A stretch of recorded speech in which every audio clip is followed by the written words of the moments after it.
Sir. Dami nyo ah.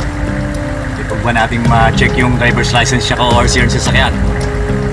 Sir.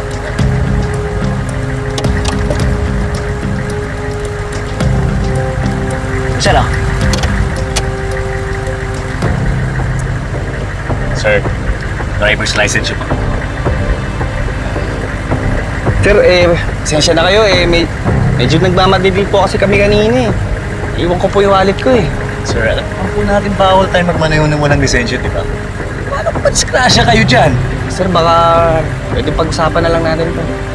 Sir, pwede ko po bang ma-check yung likod na sasakyan nyo? Tanggol, baka makilala sila at makita yung droga.